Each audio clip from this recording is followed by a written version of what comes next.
अपनी जॉब के लिए आप कितने सैक्रिफाइसेस करते हो।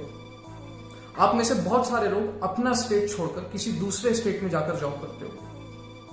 अब आप इंजीनियरिंग को ही ले लो। इंडिया में इंजीनियरिंग आप कहीं से भी कर सकते हो, बट जॉब के लिए आपको इन्हीं 3-4 स्टेट्स में आना पड़ेगा। अकेले दिल्ली और मुंबई में अगर आउटसाइडर्स की पॉपुलेशन मिला दी जाए तो 1 करोड़ से ज्यादा लोग हैं जो इन दोनों शहरों में किसी दूसरे स्टेट से आकर जॉब कर रहे हैं।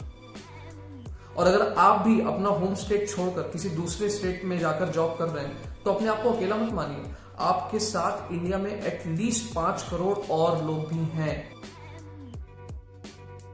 बट अगर आपको दूसरे स्टेट में जॉब करने से रोका जाए तो क्या? अगर आपको आपके अपने ही स्टेट में जॉब करने के लिए बोला जाए तो क्या? इंपॉर्टेंट सवाल है, आपकी और मेरी जॉब से रिलेटेड ही है। तो चलो बात करते हैं state wise job reservation in India. लेकिन इस टॉपिक पर हम अभी क्यों बात कर रहे हैं? रिसेंटली इंडिपेंडेंस डे के मौके पर मध्य प्रदेश के चीफ मिनिस्टर शिवराज सिंह चौहान ने कहा कि एमपी में सारी की सारी स्टेट गवर्नमेंट जॉब्स 100% रिजर्व होंगी सिर्फ एमपी के लोगों के लिए। उनसे पहले के चीफ मिनिस्टर कमलनाथ ने भी 70% जॉब्स रिजर्वेशन की बात कही थी in private sector. Last year 2019 में आंध्र प्रदेश इंडिया का फर्स्ट स्टेट बना जिसने प्राइवेट सेक्टर में 75% जॉब्स रिजर्व कर दी सिर्फ अपने लोगों के लिए। ऐसे और भी कई स्टेट्स हैं जहां पे लोकल्स के रिजर्वेशन की बात हो चुकी है, जैसे कि महाराष्ट्र, कर्नाटका, आंध्र प्रदेश, असम, मेघालय।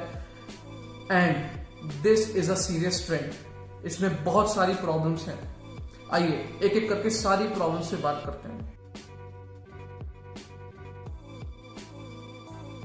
अगर आपका स्टेट आपके लिए एक जॉब रिजर्व कर दे तो खुश होने से पहले ये सवाल करिए कि क्या आपके स्टेट में आपके लिए जॉब है।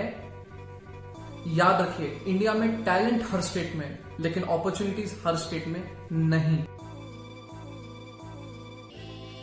अपने कॉन्स्टिट्यूशन के आर्टिकल 16 में साफ साफ लिखा है कि कौन कहां पे पैदा हुआ इसके बेसिस पे आप कोई डिस्क्रिमिनेशन नहीं कर सकते, उनकी जॉब लोकेशन डिफाइन नहीं कर सकते।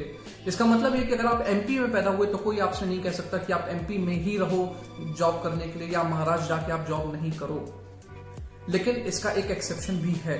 आर्टिकल 16 का ही थर्ड पार्ट ये कहता है कि कुछ एक्सेप्शनल केसेस में पार्लियामेंट ये फॉलो नहीं कर सकता और कुछ लोकल्स के लिए रिजर्वेशन रख सकता है स्टेट्स में। बट ये पावर सिर्फ और सिर्फ पार्लियामेंट के पास है, ना कि स्टेट गवर्नमेंट के पास। अगर इसी तरह हर स्टेट अपने लोगों के लिए जॉब्स रिजर्व करना स्टार्ट कर दे तो हर स्टेट में एक दिन लोकल्स वर्सेस नॉन लोकल्स शुरू हो जाएगा, जो कि इंडिया की यूनिटी के लिए बहुत ही बड़ा खतरा होगा। और जब हम 1 नेशन 1 टैक्स की बात करते हैं, 1 नेशन 1 राशन कार्ड की बात करते हैं, तो reserving jobs based on state doesn't make sense at all. ये रिजर्वेशन गवर्नमेंट सेक्टर में हो या प्राइवेट, नुकसान दोनों ही केस में। मान लीजिए कोई एक जॉब के लिए आपके पास एक लोकल है जो कि कम स्किल्ड है और एक नॉन लोकल है जो कि ज्यादा स्किल्ड है। जस्ट बिकॉज रिजर्वेशन है आप हाईली स्किल्ड नॉन लोकल को बाहर कर दोगे और जो कम स्किल्ड है लेकिन वो लोकल है आप उसको चुन लोगे। इससे जो भी कंपनी है, चाहे वो प्राइवेट चाहे वो गवर्नमेंट, उसके काम पे असर तो पड़ेगा ही पड़ेगा। इतने सीरियस टॉपिक में भी कुछ जोक्स तो मिल ही जाएंगे। आइए मजे लेते हैं। पहला जोक, आउटसाइडर्स हमारी जॉब्स ले जाएंगे। मध्य प्रदेश में सिर्फ 5% ऐसे लोग हैं जो कि नॉन लोकल्स हैं, दूसरे स्टेट से आए हुए हैं और यहां अपनी रोजी रोटी चला रहे हैं। दूसरा जोक कि स्टेट वाइज रिजर्वेशन करने से कम अपने लोगों को तो जॉब मिलेगी। एमपी में अनएम्प्लॉयमेंट मई 2020 के महीने में 27.5% था, जो कि इंडिया के नेशनल एवरेज अनएम्प्लॉयमेंट से भी ज्यादा है। जब जॉब्स हैं ही नहीं तो आप रिजर्वेशन किस चीज के लिए दे रहे हो? तो जब इस रिजर्वेशन पॉलिसी में इतनी ही प्रॉब्लम्स हैं तो एमपी की गवर्नमेंट ने पॉलिसी लाई ही क्यों?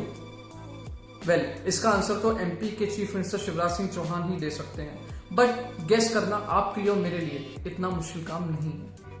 आने वाले महीनों में मध्य प्रदेश में बाई इलेक्शंस होने वाले हैं। दोनों ही मेजर पॉलिटिकल पार्टीज यानी कि कांग्रेस और बीजेपी एमपी में 27 सीट्स पर बाई पोल्स एक्सपेक्ट कर रही हैं। ऐसे में चुनावी गर्मी तेज है, अनाउंसमेंट्स तो होंगी ही।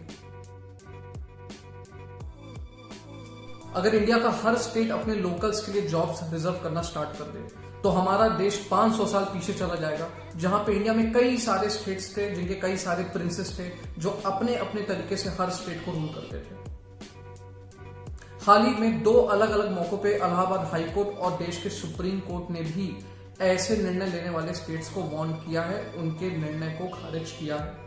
तो आइए सवाल उठाते रहिए, ये मेरी और आपकी नौकरी से जुड़ा हुआ है, देश की इकोनॉमी से जुड़ा हुआ है। So don't forget to discover, discuss, debate and develop only on the 4th pillar.